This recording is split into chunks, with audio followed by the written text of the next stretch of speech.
Talk to me about impact versus output. We've had the BE codes, and a lot of the BE initiatives are very output driven. Example, we spent X million on entrepreneurial development, or we spent so much of money on bursaries to students, or we trained X number of community members on whichever level it is. We got them to matric, we got them to a higher level, etc. In the context of what I've just explained, help the viewers understand the difference between output and impact. Sure. So, because when you look at the BE codes, and it's quite clear, there's a lot of activities that a corporate would do that comes out of the codes, because at the end of the day, that's what they're going to use to obviously get a score on the BE certificate, right? So if the activity is, for example, build a school, let's just say in a community, the activity would be get the funding, do the feasibility and so on. The output would be the school, okay? And therefore, it would tick the checklist. This community needed a school, we've built the school, okay? What we failed to do is take it from the output level, which is the school, to the outcomes level. Now, outcomes level is the measurement. For example, how many kids are in that school? How many of them have passed? And only when you measure outcomes are you able to then see what's the impact. And impact is how has the well-being of an individual been affected by that output and the outcome. So if you look at the impact and the well-being, kids that have passed from the school are able to go to university, or they're able to get jobs, or they're able to get internships. That's the impact, because it affects the well-being of somebody. So does that mean like a lot of initiatives, existing initiatives that are being run under the guise of BE would need to be augmented, improved on, etc., because a lot of them are output driven. We trained X number of people, we spent so much of money, and it's not truly measuring what was the outcome of this training to that individual. And therefore, if that was the outcome, what was the impact that it's created in their life? So they learned X, Y, Z, and out of learning X, Y, Z, it enabled them to do more tenders, and they got a 3 million rand tender, etc. This is how it's changed his life. This is how many jobs were created, etc. And so that would require a fundamental shift in how you go about selecting service providers within BE and how you internally measure and manage that, correct? Yes. And that's the beauty of sustainability, and why we say it's an inside-out approach. Yes. Because the impact that you have is unique to what's within your control. It's unique to you because you have to measure what's material to your stakeholders, and out of what's material to them, how much of that you can control, and how much of that is of the activities and outputs that you're doing. Because once you do that and you measure it and you put a yardstick down and you say, okay, today this is the measurement, and in a year's time, I'm going to come back and measure it. It's only at that stage that you'll be in a position where you can make decisions. Now, for consultants out there, this is another opportunity, because in the world, there's only 2% of all entities that does this type of measurement. Only 2%? Only 2%. Wow. Okay. And therefore, if you're not looking at the qualitative and quantitative measurements, you'd be in a position where you're not making the correct decisions that will benefit your stakeholders, that will lead to positive impact. I think just from what you're saying in terms of how it's fundamentally different, it's similar but fundamentally different. It also impacts corporates in a very different way, whereas with previous legislation, let's just say if it was King 3 or King 4, it affected the finance department predominantly, and the decisions that they made and the processes that they followed. BE could have also been segmented, and there's specific functions and departments that it affects. However, with sustainability, instead of it attaching itself to one vertical of a corporate organization, it almost cuts through the entire organization. And that's one of the other fundamentals differences, right? Definitely. So the first thing that we will cut across is your strategy. Because when you are designing your strategy, if you do not understand what's material to you and the SDGs that you affect or that you can have an impact on, then unfortunately you would not be in a position to make decisions, strategic decisions. All right. Once you go through strategy, the next thing that sustainability cuts across is your management and your management approach, and that is your employees. And if you have to look at universities today, some of them are offering the SDG goals as a free course. So when students are finished their qualifications, or even whilst they're doing their qualifications, they're already very well aware of the SDG goals. Okay. If you look at pension funds, today are also changing the way they are dealing with their criteria, because when youngsters are coming in, they are actually asking the pension funds, where is my money going? Sure. Which is very different to, for example, when I was growing up and I got a pension, I was just very happy to have a pension because my parents never had it. Not caring where is it being invested, which is very different today. And therefore, when those youngsters are looking for a job or employment, they would look at entities that are very sustainable first, because it's within it's what they've been learning and what they are experiencing. So therefore, management is very important. The next one is what we call transparency, and it's only at this stage, Trevor, where you report. Okay. You only report once you've gone through your strategy, you have implemented with your staff members, with your stakeholders, and therefore you're in a position to now report transparently. Yes. Okay, and after the transparency and your reporting, that's where you have your governance coming in and just making sure before they sign off that you had followed the strategy, that the staff knows what they're doing, that your stakeholders know what you did. You're reporting to your clients, you're reporting, when you do reporting, to your supply chain that looks at that, it's your share price that's being affected. And therefore, governance only happens at the end. Okay. That you follow this route and then you sign off. And in many entities, it doesn't happen that way. Yeah. So these are the aspects in a business that sustainability cuts across. Four very important aspects, which is strategy, management approach, transparency, and governance. Okay. And that's your business. And the UN SDG impact standards follows that process. So it enables you to cut across the entire organization and make sure that you embed sustainability into your organization. That is correct. You mentioned something really interesting, which I want you to expand on, is the consumer, right? So one thing is having people want to do business with you and come and join your organization because you're a sustainable corporate. But what are you seeing in terms of behavior patterns, specifically on buying and consuming of goods from sustainable companies? Mm-hmm. Are people willing to pay a premium? What's happening in the market, and where do you see it going? Okay. So first of all, yes. If you look at the consumer, the consumer, there's a lot more young people coming into the consumer market. The thing about young people, they have information at their fingertips.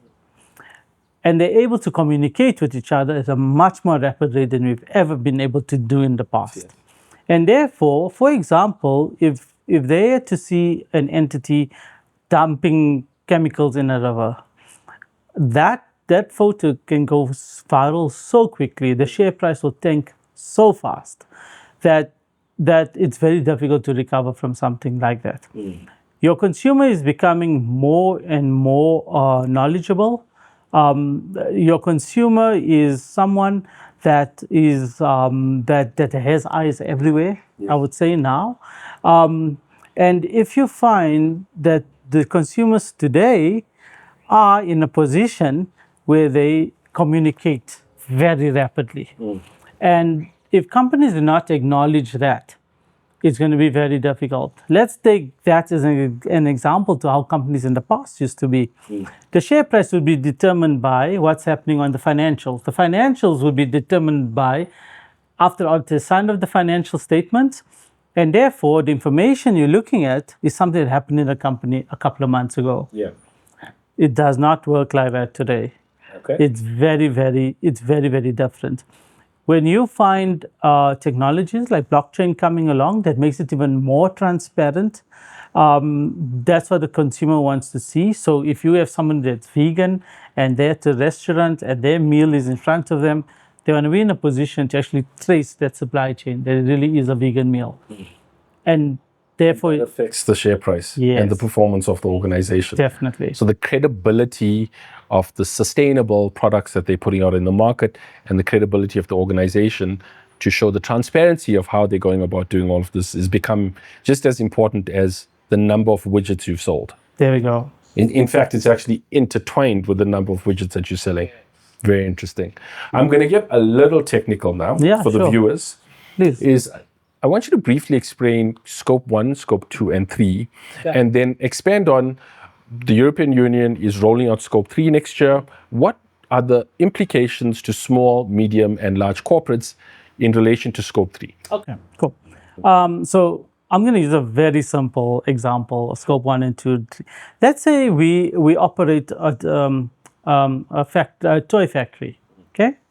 Scope 1 would be the activities that I do in the toy factory. So for example, if I'm getting plastic and I'm molding it into a toy, the emissions that gives off is scope 1. It's something which is your direct emissions. It's something that happens because of the activity that you're doing to create value in your business. So that is scope 1. It's all those activities that I'm doing there. Scope 2 is the purchase of energy.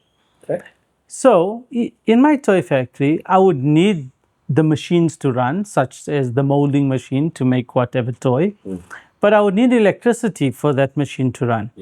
That electricity I would be purchasing from, let's say, a government entity, but the source of that energy may come from coal mining instead of solar or wind.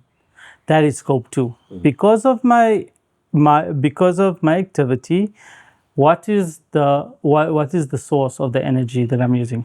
Scope 3 refers to the indirect supply chain that I have. So, for example, my supplier is bringing the plastic for me to mold. When I make a toy and I then have to put the packaging on, the buying of that packaging, the bringing it, the making of that packaging, that's scope 3. So scope 3 refers to your value chain. So even when it leaves my factory store and goes to a toy shop, even the transport to that is just scope 3 emissions. Now, with the EU coming into view, and it's happening just at the right time, as like I mentioned, blockchain. The idea is for your value chain to be very transparent, and because in order to track scope 3, you would have to be in a position where, as you or as myself, as the toy manufacturer, understands my value chain, understands where that plastic is coming from, understands the emission of my supply chain, understands wherever my toy is going to, understands the value chain going out, and therefore be in a position that I can make decisions whether the toy that I'm making, plastic that I'm using, is it worth it? And that's where your SDGs will come in with your strategy and say, can I rather use a different type of material that does not give off that type of emissions? Okay, but I guess then, a couple of things come out from that explanation is it's almost incumbent on an organization to build a strategy. It's not a once-off. Because you need to reiterate it with information that is informing you of what's happening, not just within your organization, not what you're consuming, but what's happening in your value chain, so that you can improve on sustainability of the products that you're producing. And I guess the other thing that comes out is there's a huge emphasis now on procurement and supply chain functions within a corporate to almost redesign and reinvent themselves to fit in with the sustainability needs that the market is asking for. Yes. So if you look at the standard under strategy, one of the activities that we do is you would map out what is material to your stakeholders. Right. And your stakeholder is everyone in your supply chain, all the way up to whoever you are supplying to your end user and your customer. Okay. All right. And once you map out what's material, that's where you should be in a position to make effective decisions.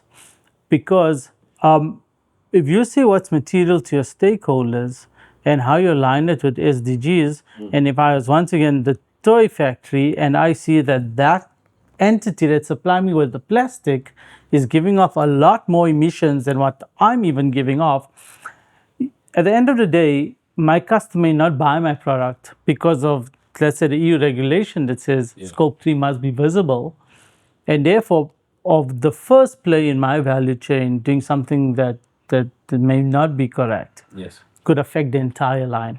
Yeah, and I guess it's a risk because someone else could know about it and you as an organization don't know about it. Yeah. And so it's incumbent on organizations to really get a handle on their value chain and have the data to inform them of any changes within the value chain.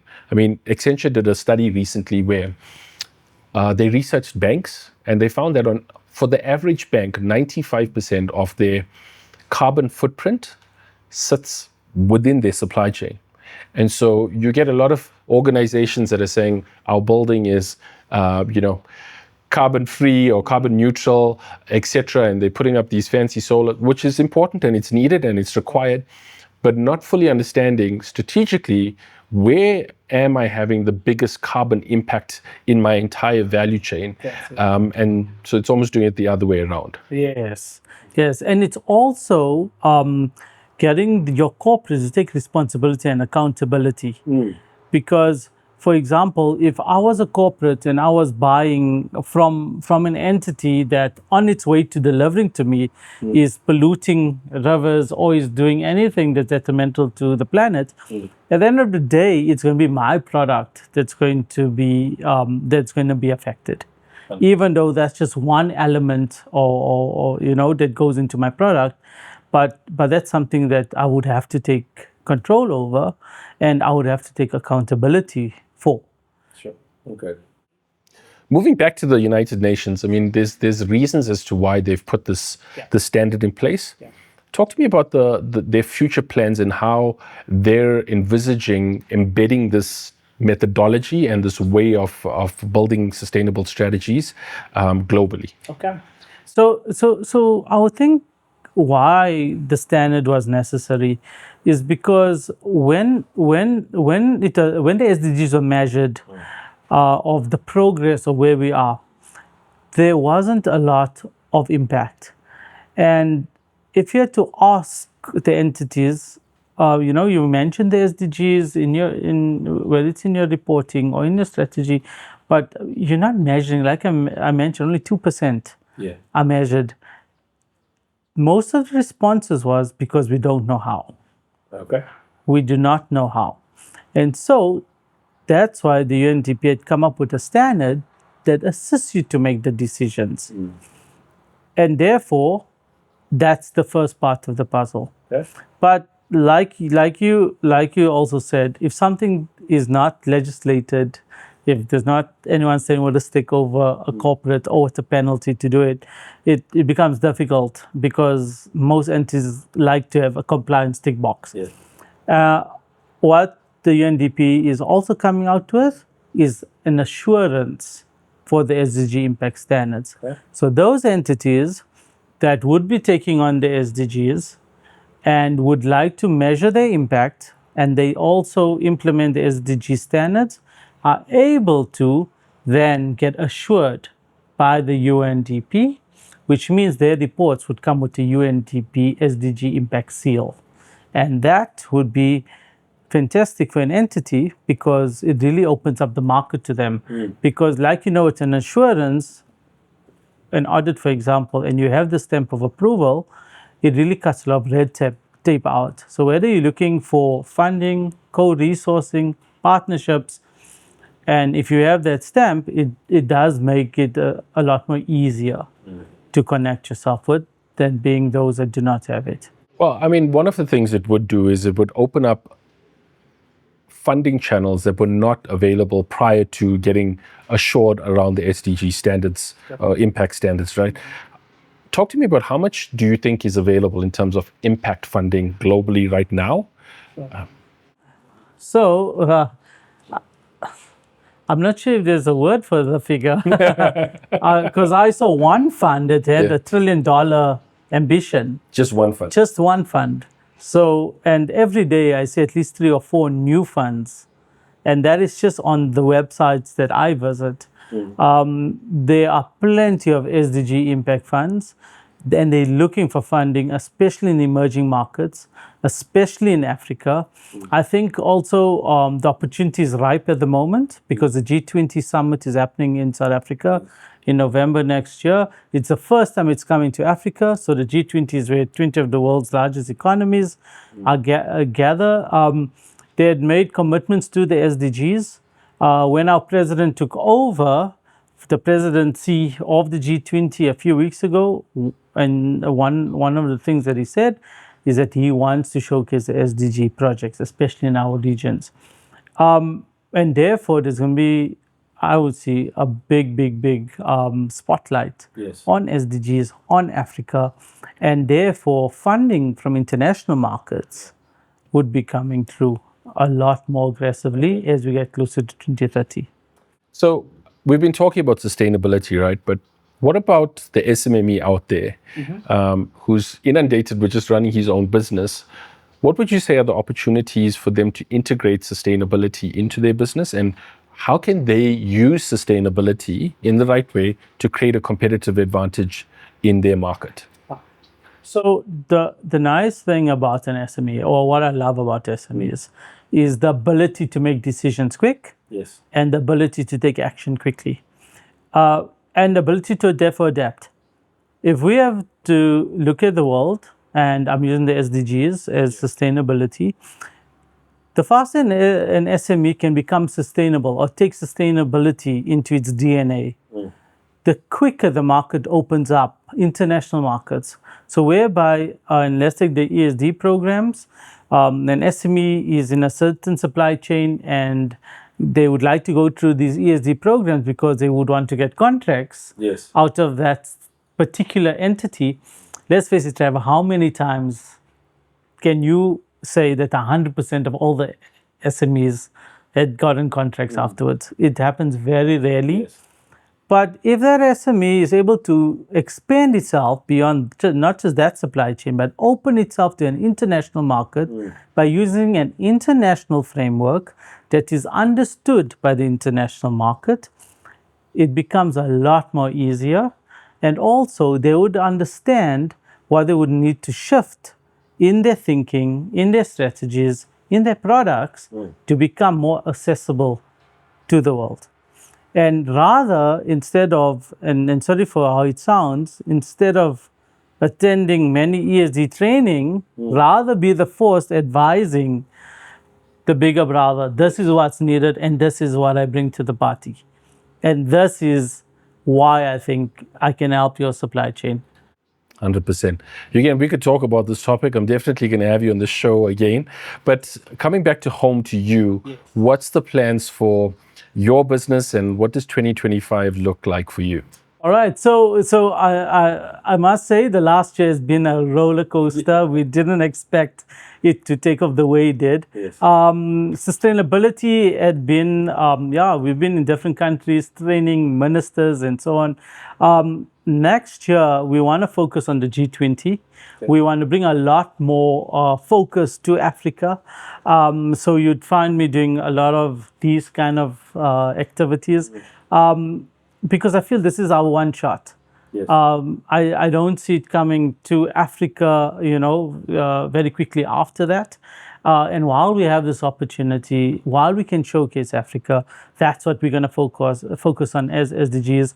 We want to get into our rural areas, the projects that we do, our phenomenal SMEs. And I think at the end of the day, what we truly want to aspire to is bringing like-minded people, individuals like yourselves, together and solving the problems of the world. Great stuff, Yugen. It was great having you on the show. We're definitely going to have you again in the new year. all the best for the rest of the year, and we will chat soon. Thank you so much, Trevor. It's always a pleasure. Cool. To the viewers, thanks for watching. Please hit that subscribe button and let us know who else you'd like us to interview. Cheers.